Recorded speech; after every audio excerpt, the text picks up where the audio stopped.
En 2020, Daniele De Santis cumplió 33 años. Nacido en Lecce, Italia, vivía en su apartamento ubicado en un barrio acomodado de la ciudad. Durante años construyó su carrera en el ámbito deportivo, dedicándose al arbitraje en partidos de fútbol.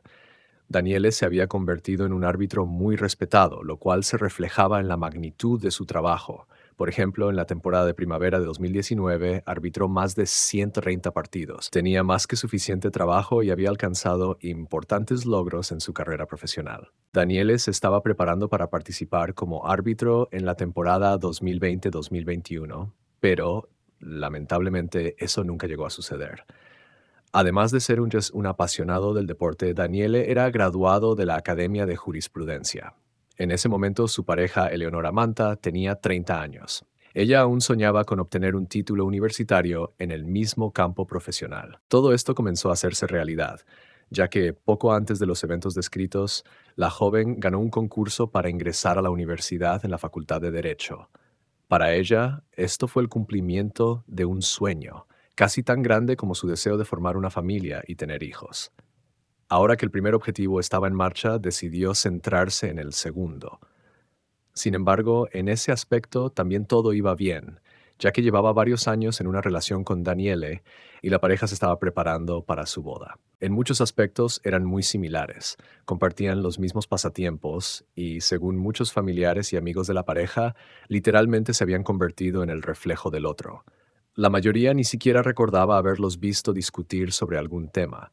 Ambos estaban llenos de vida, energía y ganas de viajar, irradiando alegría y felicidad donde quiera que estuvieran. Parecía que esta brillante y hermosa pareja tenía un gran futuro por delante. Daniele creció en una familia completa con ambos padres, quienes mantenían una relación cálida hasta el momento de la tragedia. Además tenía dos hermanas. La madre de Eleonora, llamada Rosana, crió a sus hijos sola. Mucho antes de estos acontecimientos, se había separado de su esposo, quien abusaba del alcohol y era agresivo y violento. De esa relación quedaron una hija y dos hijos. Hasta el último momento, Eleonora vivió con su familia, pero para la primavera de 2020, los enamorados decidieron mudarse juntos. Había solo un detalle. Daniele solía alquilar una de las habitaciones de alojamiento a estudiantes jóvenes que asistían a la universidad local. Llegó el momento de desalojar a los inquilinos, lo cual hizo. Eleonora tenía planes de mudarse en el verano de 2020, pero surgieron numerosos asuntos organizativos y era necesario preparar cuidadosamente la vivienda para su vida en común. Así, el día oficial para empezar a convivir quedó fijado para el 21 de septiembre de 2020. Los enamorados ni imaginaban los sangrientos planes que una persona sospechosa tenía para ese día. La noche de esta unión en realidad se convertiría en el episodio más aterrador en la vida de los jóvenes y de sus familias. Todo comenzó en las horas de la noche del 21 de septiembre de 2020. A las 20:45, transeúntes y vecinos escucharon gritos desgarradores de una mujer. La policía recibió una serie de llamadas de diferentes personas que reportaron estos aterradores gritos provenientes de un apartamento en la calle Viamantello. A las 20:54, un niño local que paseaba a su perro cerca del lugar de los hechos también escuchó los escalofriantes gritos femeninos. El adolescente pensó que debía llamar a los servicios de emergencia tan pronto como terminara su paseo. Sin embargo, no tuvo tiempo de reflexionar mucho sobre esa idea cuando notó a un hombre desconocido que salía corriendo de una casa al otro lado de la calle. El chico con el perro pudo ver claramente los ojos de aquel hombre, fríos y carentes de emoción. Sus miradas se cruzaron justo en el momento en que el extraño, con una capucha puesta, corría hacia afuera. Por un momento, el chico quedó paralizado por el miedo, pero después el hombre desconocido huyó rápidamente. El adolescente regresó a casa y decidió llamar a la policía de inmediato, siendo una de las primeras personas en conversar con los agentes al llegar al lugar. Los oficiales acudieron al llamado y fueron recibidos por vecinos preocupados, quienes mencionaron haber visto a un hombre con capucha saliendo apresuradamente del edificio. En el rellano de las escaleras encontraron a Daniele, tendido de espaldas en un charco de sangre. Lamentablemente no logró sobrevivir debido a las heridas que sufrió. La puerta de su apartamento estaba abierta y dentro en el pasillo encontraron a Eleonora en el suelo. Eleonora también falleció antes de que pudiera llegar ayuda. Parecía haber recibido decenas de heridas de cuchillo. Los agentes inicialmente sospecharon que el criminal había entrado en el apartamento con la intención de robar, ya que Daniele era conocido y estaba bien establecido, lo que lo convertía en un posible objetivo.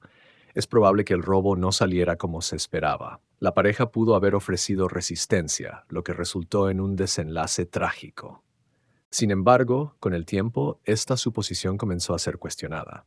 En la escena del crimen se encontraron varias pruebas valiosas. Entre ellas había bridas, dos botellas de blanqueador, una máscara quirúrgica de color negro y también se hallaron medias femeninas de tono beige, sobre las cuales estaba dibujada una triste sonrisa.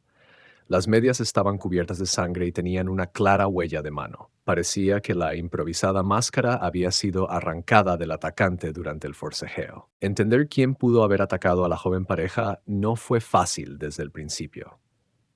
Lo único que era evidente era que el criminal actuó con una crueldad extrema. Junto con las pruebas encontradas, estos indicios confirmaron que no se trataba de un robo, sino de un ataque premeditado, probablemente motivado por celos o venganza contra la pareja. Los detectives interrogaron a numerosos testigos para crear un retrato hablado del atacante. Gracias a la máscara arrancada, varias personas lo habían visto, por lo que pudieron describir al agresor con bastante detalle. Algunos vecinos lograron verlo a través del ojo de la cerradura. Una mujer lo vio manipulando el cuchillo mientras entreabría la puerta del apartamento. Además, el niño que paseaba con su perro también recordó claramente al atacante. Según sus palabras, se trataba de un joven de estatura media, con una sudadera con capucha, jeans de mezclilla oscuros y una mochila marrón. El chico notó en qué dirección huyó el atacante y ayudó a los investigadores a dar los primeros pasos para capturar al culpable. El asesino parecía estar apurado, queriendo escapar antes de la llegada de las autoridades. Probablemente fue esta prisa lo que permitió que el testigo sobreviviera al encuentro. De lo contrario, el niño también podría haber sido atacado. Los cuerpos de las víctimas fueron trasladados inmediatamente para la autopsia y las pruebas correspondientes. Luego los restos de las víctimas fueron enterrados. A pesar del profundo dolor por el pedido de los familiares, fueron sepultados en lugares diferentes. Daniele fue despedido en la Catedral de Lecce la mañana temprano del 26 de septiembre. Su amada Eleonora fue enterrada en su ciudad natal, a pocos kilómetros del lugar de los trágicos sucesos. La madre de Eleonora decidió vestirla con el vestido de novia que había planeado darle cuando se mudara con su novio. La pareja tenía la intención de casarse tan pronto como ella se acomodara en su nuevo hogar y se estableciera. Mientras tanto, los investigadores continuaban analizando las pruebas y buscando al atacante, apoyándose en los resultados de la autopsia. Se descubrió que el joven había recibido 38 heridas de cuchillo, mientras que su novia había sufrido 37. Este número de heridas parecía excesivo para considerar que se trataba de un robo que salió mal. En situaciones como esa, las víctimas podrían haber sido simplemente asesinadas con un disparo o dos. Los ladrones normalmente no se detienen a causar tantas heridas de cuchillo.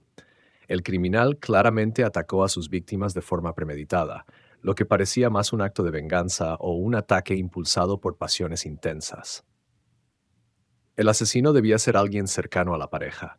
Se especuló que los enamorados podrían haber sido víctimas de un triángulo amoroso, que uno de ellos pudiera haber tenido un amante.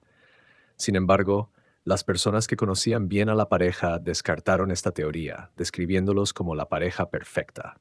Tanto Daniele como Eleonora eran difíciles de imaginar en una relación extramarital. Parecía que sus sentimientos estaban en su punto más alto. Ambos planeaban casarse en el futuro cercano, y la mudanza juntos debía ser el primer paso para ello. Querían formar una familia y tener hijos, por lo que cualquier idea de un triángulo amoroso no tenía sentido. Tras hablar con todos los residentes del edificio y los testigos cercanos, los policías comenzaron a notar un detalle repetido. Casi todas las personas mencionaron haber escuchado un grito de desesperación de una mujer, quien aparentemente pronunció el nombre Andrea o algo similar. Esto llevó a los investigadores a buscar a todos los hombres con ese nombre. En primer lugar, se enfocaron en aquellos con nombres parecidos en el círculo cercano de las víctimas. Según los familiares de Leonora, Andrea Formati era un conocido suyo. El joven estaba enamorado de ella, pero había sido rechazado poco antes del ataque. Esto dio un nuevo giro a la investigación. Los investigadores comenzaron a suponer que Andrea podría haber sido un admirador rechazado, que albergaba rencor hacia ella y su novio, y decidió vengarse, o que él podría haber estado involucrado en un triángulo amoroso que terminó de forma trágica. Sin embargo, tras revisar estas teorías, se descubrió que Andrea Formati estaba limpio de sospechas. El siguiente en la lista de posibles sospechosos fue el mejor amigo de la víctima. Cuando se revisó el teléfono móvil de Daniele, se descubrió que había hablado con él a las 19:30. Tain. Sin embargo, este joven también tenía un coartada. Sus declaraciones fueron fácilmente verificadas, lo que llevó a los investigadores a descartarlo como sospechoso. Al investigar a todos los hombres con ese nombre, la policía se detuvo en Andrea Rodeo, un hombre de 37 años y conocido de la pareja, quien rápidamente se convirtió en el principal sospechoso del ataque.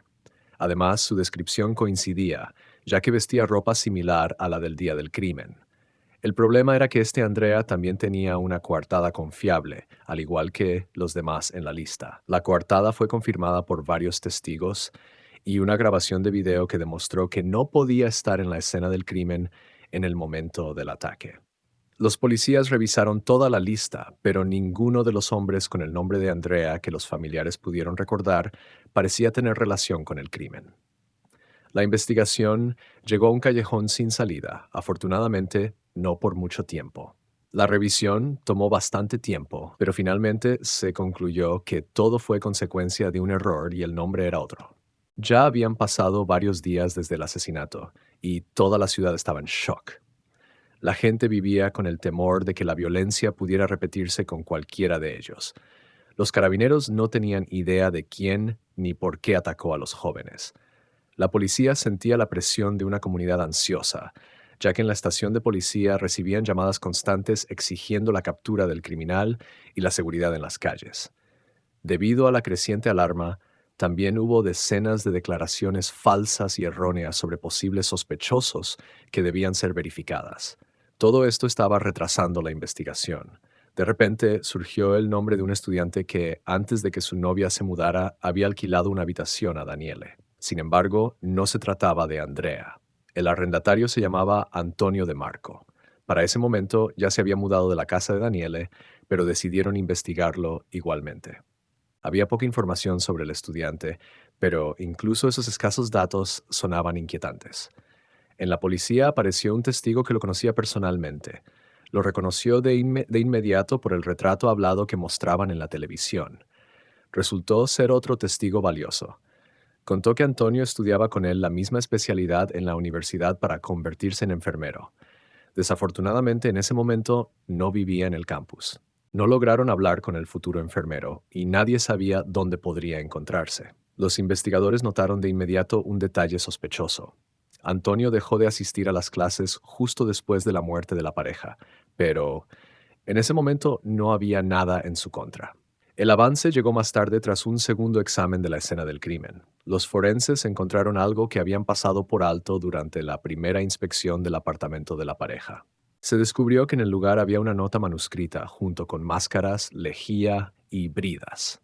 En la nota se describían de forma detallada los pasos que el responsable planeaba seguir para llevar a cabo un ataque contra Daniel y Eleonora. En el primer paso tenía previsto regresar a casa, donde ya había preparado ropa de repuesto y las bridas que pensaba usar para inmovilizar a las víctimas.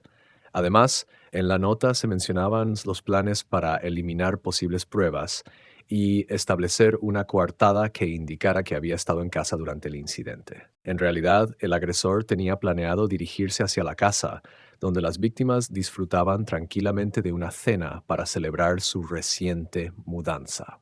Había pensado en varias rutas que le permitirían evitar las cámaras de seguridad y para los breves momentos en los que no pudiera esquivarlas, llevaba preparada una máscara improvisada hecha con unas medias para ocultar su rostro.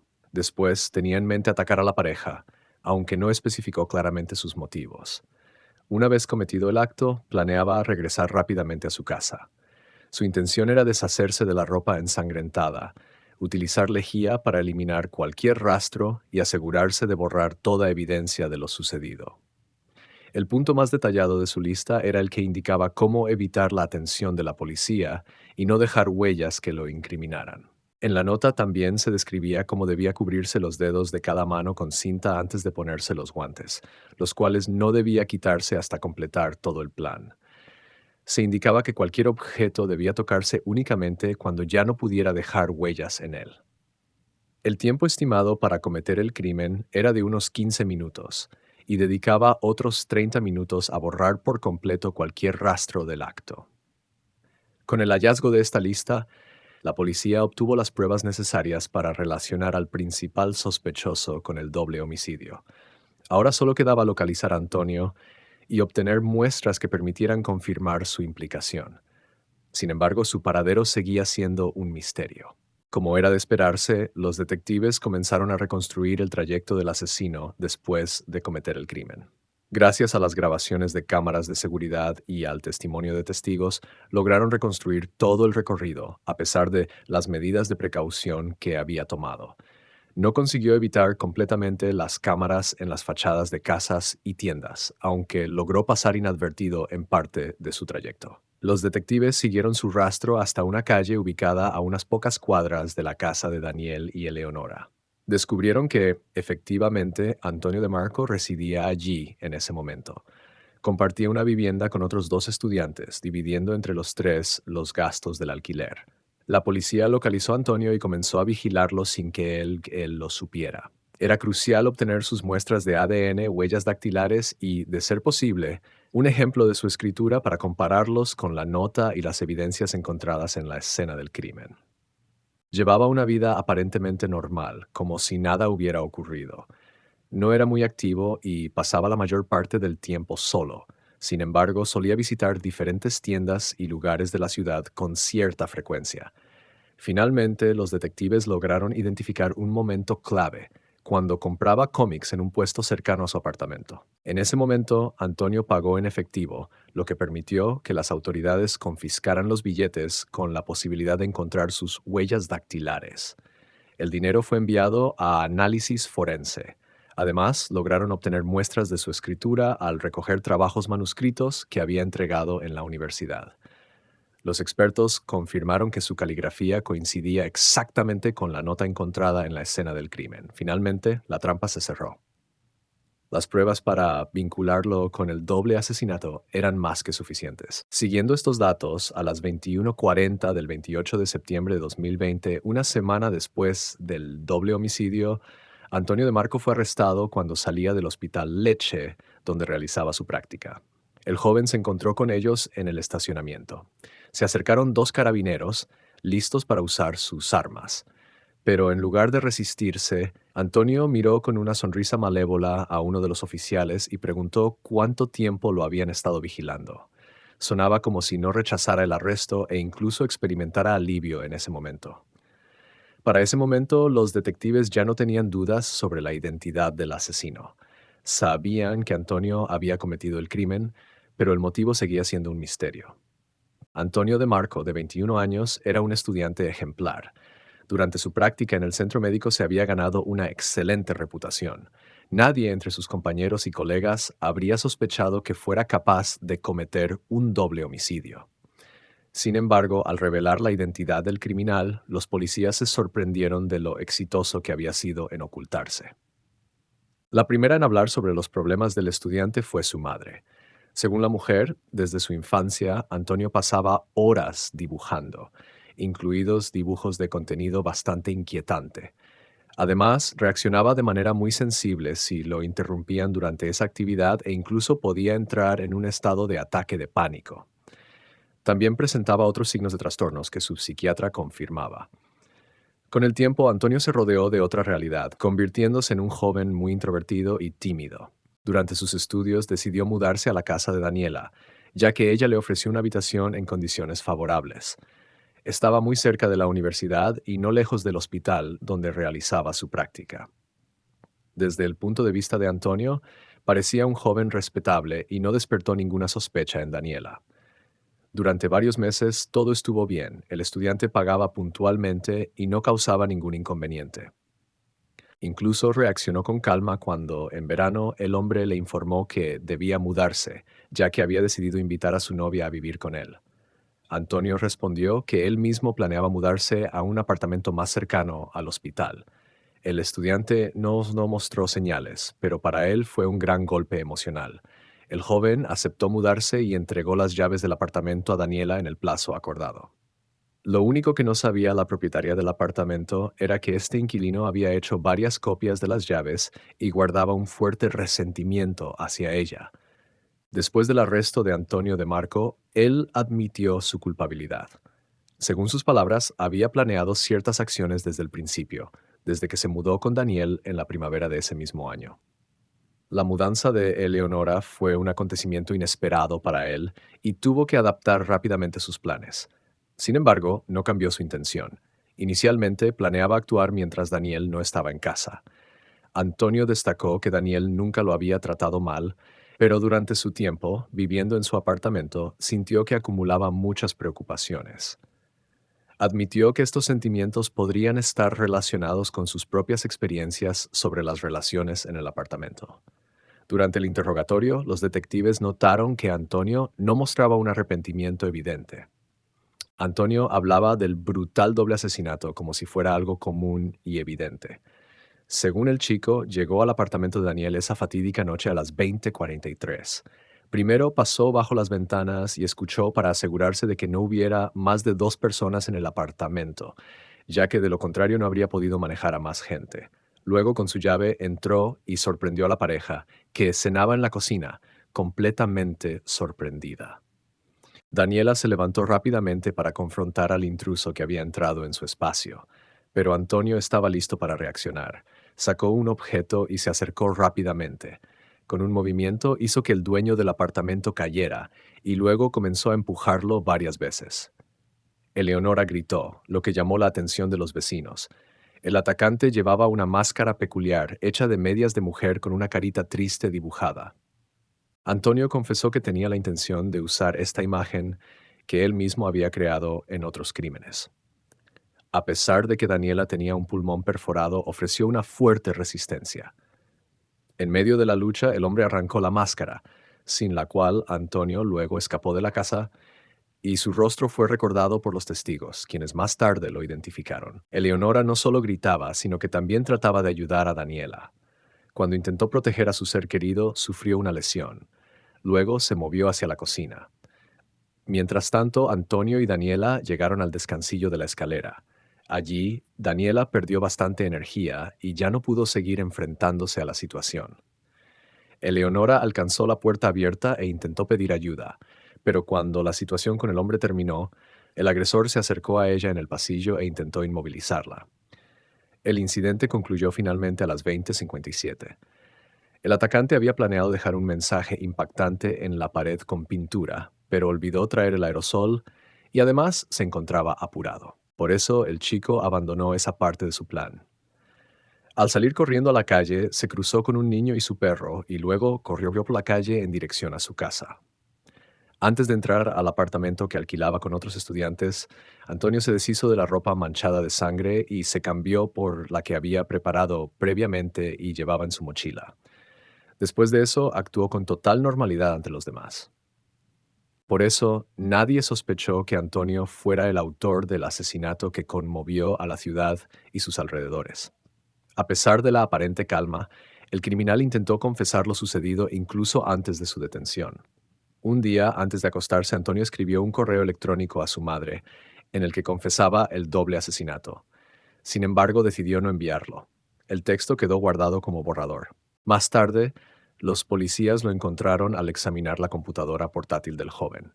Sin embargo, esto no tuvo gran valor, dado el reconocimiento del chico. Curiosamente, esta carta tenía dos destinatarios. Además de su madre, pensaba enviársela a su médico en el hospital psiquiátrico, donde había sido examinado en varias ocasiones. Era conocido como un joven mentalmente inestable con inclinaciones hacia la agresión, pero nadie imaginaba la magnitud de sus crímenes. Durante los registros en la habitación de Antonio de Marco encontraron un diario en el que expresaba a diario su frustración con este mundo. Apenas tenía amigos o novia. No podía integrarse en la sociedad ni encontrar su lugar en la vida. Además, frecuentemente acudía a prostitutas, tratando de ahogar su dolor, pero eso no ayudaba. Soñaba con conocer a una chica normal y tener una relación con ella. Pero todo esto se convirtió en una verdadera obsesión y un cruel desencanto. Especialmente doloroso para él en esos periodos era cualquier tipo de relación entre sus conocidos e incluso personas desconocidas. Cuando se enteró de la relación del inquilino del apartamento Daniel, justo en el momento en que atravesaba otro periodo de dolor emocional, decidió ahogar ese sufrimiento con sangre. En su diario, Antonio comenzó a escribir un cruel y sangriento guión de ataque con descripciones detalladas de torturas y sufrimientos a personas. Llamó a este diario Vendetto. Se veía a sí mismo como un asesino en serie que buscaba a personas al azar simplemente por el deseo de causar sufrimiento y dolor. Cuando le preguntaron sobre estas anotaciones, él dijo que comenzó a escribir este guión para transferir su sufrimiento al papel en lugar de a la vida real. Creó Vendetto como una forma de no ser como él, pero no pudo manejarlo. Los defensores de Antonio se pusieron manos a la obra. El 17 de febrero de 2021 se solicitó una evaluación psiquiátrica. Antonio de Marco fue sometido a varias pruebas, pero los médicos lo consideraron cuerdo. Según su juicio, él padecía un trastorno narcisista de la personalidad y otros desórdenes, pero estaba plenamente consciente de lo que sucedía durante el ataque. Antonio fue declarado cuerdo y capaz de participar en el proceso judicial.